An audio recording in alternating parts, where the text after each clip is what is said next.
Ladies and gentlemen, friends and colleagues, students and other participants in the conference at George Mason University at the United States of America.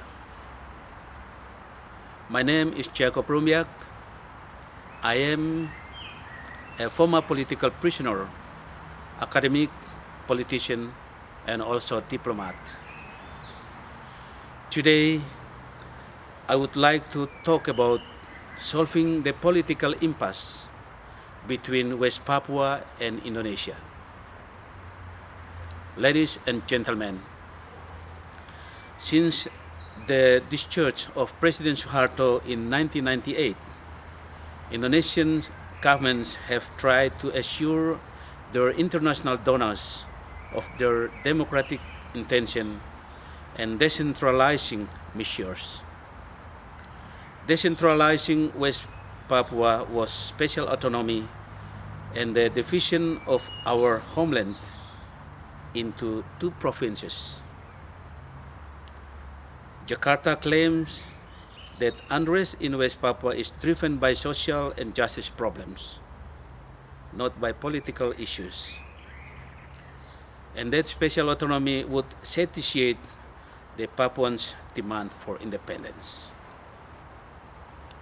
A report from the British Council in 2003 articulated the legal, political, and administrative problems of special autonomy package which Jakarta was not addressing. Rod Migbon, writing for the East-West Center in Washington in 2004, reported special autonomy had failed, mostly because of Jakarta's denial of due process. In 2007, the Indonesian Research Institute reported that less than 10% of special autonomy laws had been implemented. 3 months later, the governor of Institute of National Defense of Indonesia admitted that special autonomy had always been just a strategy to retard the Papuans' independent movement.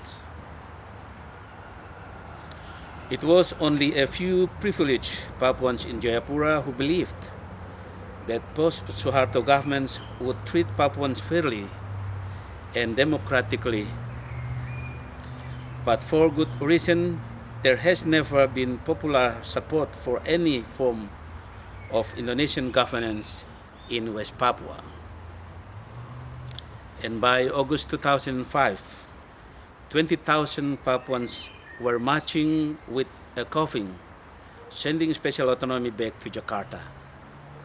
That was 5 years ago, and since then, we have developed a transitional government to deliver independence through the application of legal and political principles.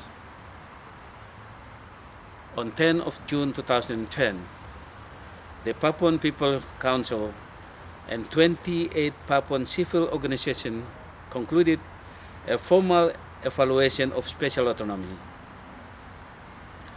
The MRP Council was erected by Indonesia government in 2005 and is an elected representation of the Papuan tribals, women's organizations, and religions, including the indigenous Papuan Muslim community. After its 2 days meetings, the Council declared special autonomy had failed across all political, social, cultural, and environmental measures. And a week later, on 18 of June, 10,000 West Papuan, led by the West Papua National Authority, West Papua Presidium Council, West Papua National Customary Council, escorted the council to the local government office to return special autonomy to Jakarta and to request the international community to stop supporting it. The comprehensive display of Papuan demonstrators included government bureaucrats, religious leaders, grassroots organizations, and political independence leaders. The Papuans National Authority, which has been acting as a transitional government since 2004, believes that United Nations now has no choice. It must review the New York Agreement 1962 to 1969, and it must reinsert West Papua on the United Nations decolonization list. There can then be a referendum which, if accepted in accordance with international standards, will finally serve West Papuan right to self-determination. The right to self-determination has existed in international law since the beginning of the United Nations. Our case as indigenous people was strengthened in 2007 when the General Assembly adopted the Declaration on the Right of Indigenous Peoples. The West Papua National Authority anticipates that a third National Congress in West Papua early in 2011 will elect a transitional judiciary, executive, and parliament. This will ensure representative leadership for negotiating with Jakarta that are mediated by an impartial third party. The authority believes that a United Nations peacekeeping force will be required to protect Papuans from the Indonesian military as the Republic withdraws its security forces and to provide a safe environment during preparation for the referendum. After the referendum, the authority anticipates working closely with United Nations technical staff for 3 to 5 years, fiber opticking our new nation and establishing our priority sectors of health, law and order, employment, and finance. We anticipate the final job for the United Nations will be supervising the election of the first national parliament of our new nations. Ladies and gentlemen, in terms of policy and infrastructure development, our top priority will be rehabilitating the medical health and psychological welfare of our people.